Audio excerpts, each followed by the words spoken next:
But now to Anne's exclusive interview with a woman everyone wants to hear from, Nadia Suleiman. Anne is in Los Angeles with more on that. Anne, congratulations and good morning.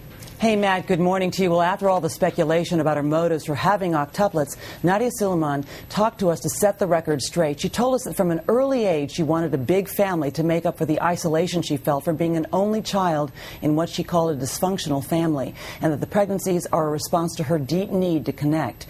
She also defended herself against criticism, which have included death threats, saying that she meant to have 7 children, not 14, and that she wonders if she's being so harshly judged because she chose to become a single mother.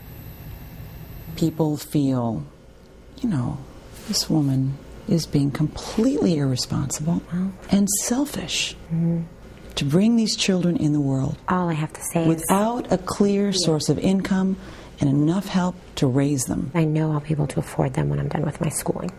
If I were just sitting down, watching TV, and not being as determined as I am to succeed and provide a better future for my children, I believe that would be considered, to a certain degree, selfish. So the world outside is saying, what are you doing? I'm providing myself to my children. I'm loving them unconditionally, accepting them unconditionally. Everything I do, I'll stop my life for them and be present with them and hold them and be with them. And how many parents do that? I'm sure there are many that do, but many don't. And that's unfortunate. And that is selfish. Did you use the same fertility specialist for all of your pregnancies? Yes. So your fertility specialist knew that you already had 6 children? Yes. Mm-hmm. How many embryos were you implanted with? The same as with the others, 6. Did he explain to you the risks of a multiple birth? With all of them. Absolutely, with all of them. You didn't want just 1 or 2 embryos? Of course not. I wanted them all transferred. Those are my children. And that's what was available, and I used them. So I took a risk. It's a gamble. It always is. And a lot of couples, usually it's couples, do undergo this procedure, and it's not as controversial because they're couples, so it's more acceptable to society. For me, I feel as though I've been under the microscope because I've chosen this unconventional kind of life. I didn't intend on it being unconventional, it turned out to be.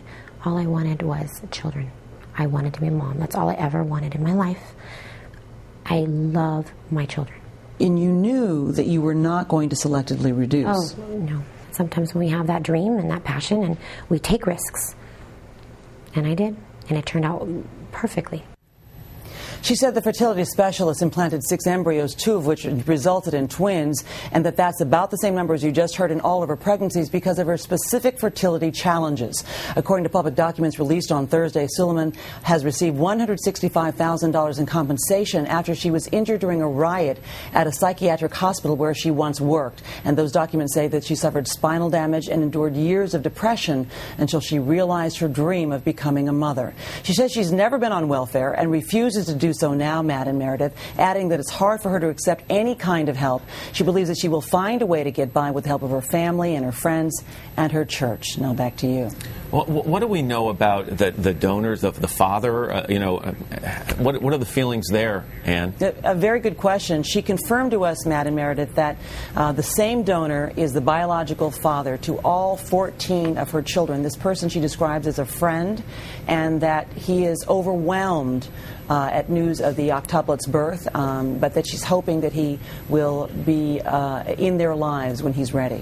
We saw the wristbands on her hand, hers and then the 8 babies. Has she been able to hold her children at this point?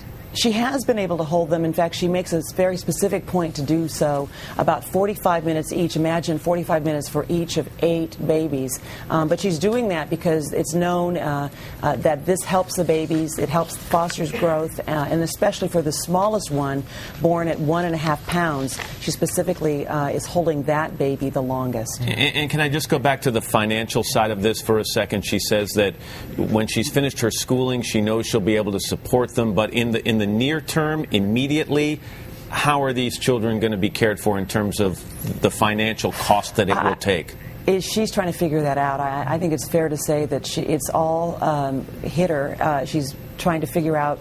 She's worried about how she's going to be able to pay for all of it. But she believes that even though it's difficult to accept help, that her family and her friends and her church will step up. But in the fall, she actually plans to go back to college, where she is pursuing a master's degree in counseling, and she's hoping that with student loans that will help her in that way.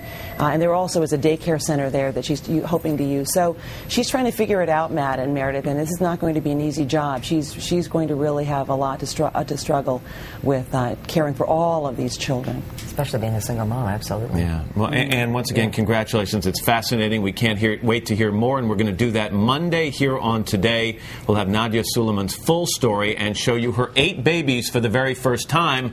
Then on Tuesday, a special Dateline. How are her other 6 children feeling about their new brothers and sisters? We're going to hear from them Tuesday on Dateline. That's at 10, 9 Eastern, or 9 Central Time here on NBC. Fascinating stuff.